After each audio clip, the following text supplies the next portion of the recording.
8 मुसलमानों को गुजरात और मध्य प्रदेश के इलाकों से गिरफ्तार किया गया। जैश ए मोहम्मद से ताल्लुक़ रखने का इल्ज़ाम लगाया गया।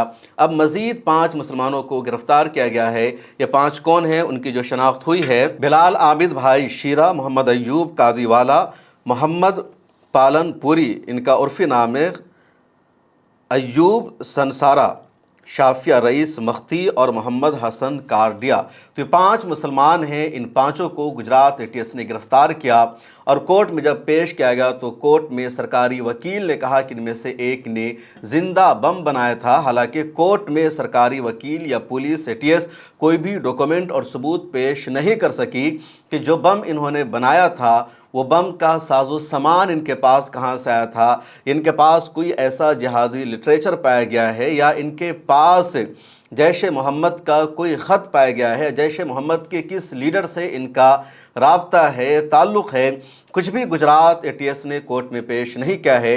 बस गुजरात ATS का कहना है कि जैश ए मोहम्मद से इनका लिंक है, सोशल मीडिया के ज़रिए ये जुड़े हुए हैं और ये कोई बड़ा धमाका करने की प्लानिंग कर रहे थे, इसलिए गुजरात के पालन ज़िला से इन सब को गिरफ़्तार किया गया है।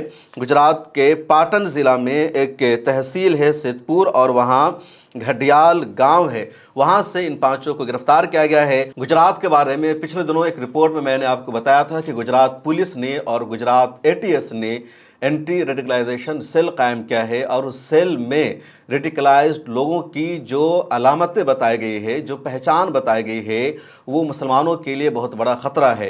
यानी दाढ़ी को, टोपी को, हिजाब को, अरबी अल्फाज बोलने को, फ़लस्तीन या दुनिया भर में मुसलमानों के जो हालात है वहाँ की ख़बरों में दिलचस्पी रखने को इन सब को सिम्टम बनाया गया है, अलामात बनाया गया है रेडिकलाइज्ड मुसलमान होने का। और शायद उसी बुनियाद पर ये गिरफ्तारियाँ की जा रही है। इसके ख़िलाफ़ देश में जिस तरह का रिएक्शन सामने आना चाहिए था, मुसलमानों को जिस तरह इसे अदालत में चैलेंज करना चाहिए था, नहीं हुआ। मशहूर एक्टिविस्ट शबनम हाशमी ने उस ट्वीट को ज़रूर शेयर किया जो सहल कुरैशी का था और कहा कि इसके ख़िलाफ़ देश को बेदार होने की ज़रूरत है। ख़ुद मैंने कहा कि ये सीरियस मामला है और मुसलमानों को इसे सीरियस लेना चाहिए, मुस्लिम तंजीमों को सामने आना चाहिए। मैंने ख़ुद कई मुस्लिम तंजीमों के रहनुमा को रिपोर्ट भेजी थी, उनको बताया था, लेकिन अभी तक किसी का कोई रद्द अमल सामने नहीं आया है। इसके बारे में किसी ने कोई प्रेस रिलीज़ भी जारी नहीं की है। आखिर क्यों?